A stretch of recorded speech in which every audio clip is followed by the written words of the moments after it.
আসসালামু আলাইকুম। ২০২৫ সালের ৭ম শ্রেণীর বাংলা বিষয়ের নাম হচ্ছে সপ্তবর্ণা। আজকে আমরা বিষয়ের চতুর্থ কবিতাটি নিয়ে আলোচনা করব, নাম হচ্ছে শ্রাবণী। লিখেছেন সুকুমার রায়। আমাদের ৭১ পৃষ্ঠা নং থেকে শুরু হবে মূল বইয়ের। দেখো, এটা হচ্ছে সূচিপত্র, গদ্য এবং কবিতা। আর এটা হচ্ছে তোমাদের কবিতা শ্রাবণী, সুকুমার রায় লিখেছেন।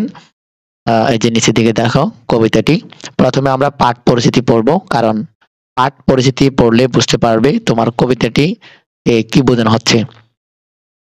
আর পাঠের উদ্দেশ্য দেখো, শিক্ষার্থীদের প্রকৃতি ও পরিবেশ বিষয়ে আকৃষ্ট করে তোলা। অর্থাৎ তোমাদেরকে প্রকৃতি ও পরিবেশ বিষয়ে আকৃষ্ট করে তোলার উদ্দেশ্য ছিল এই কবিতাটি।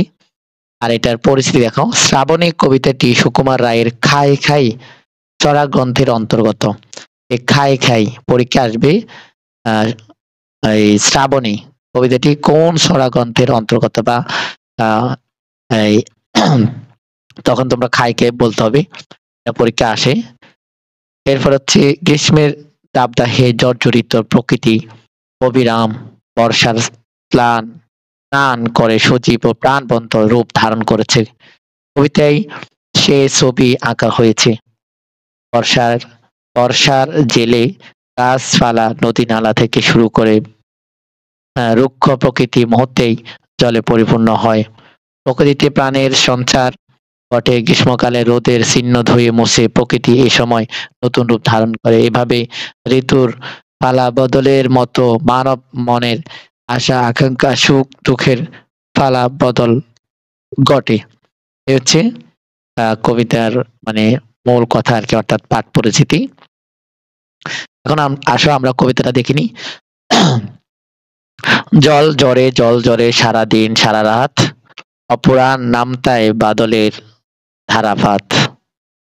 আকাশের মুখ ঢাকা ধোয়া মাখা চারিধার, পৃথিবীর সাত ফিটে ঝমাঝম বাড়িধার। এরপরে দেখো, স্নান করে গাছপালা প্রাণ খোলা বর্ষায়, নদী নালা গোলা জল ভরে ওঠে ভরসায়। উৎসব ঘনঘোর উন্মাদ শ্রাবণের, শেষ নাই বর্ষার প্লাবনের। এরপরে দেখো,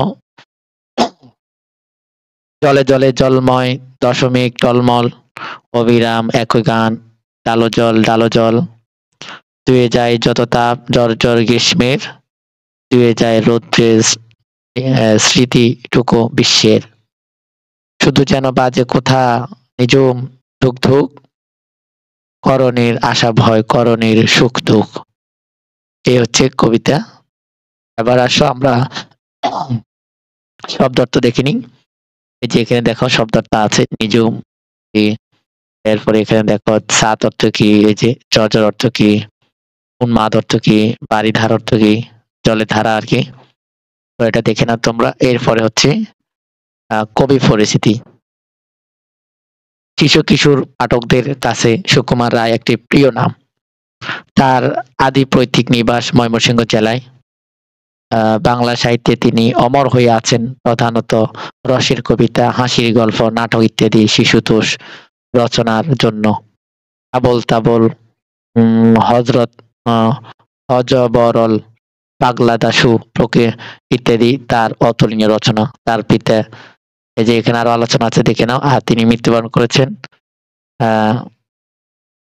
জন্ম করেছেন 1887 খ্রিস্টাব্দে কলকাতায়। 1887 খ্রিস্টাব্দে জন্ম, আর মৃত্যু হচ্ছে 1923 খ্রিস্টাব্দে। অনেক আগের কবি। তো বন্ধুরা, নিচে দেখো কর্ম অনুশীলন, এখানে আছে বহু নির্বাচনী প্রশ্ন।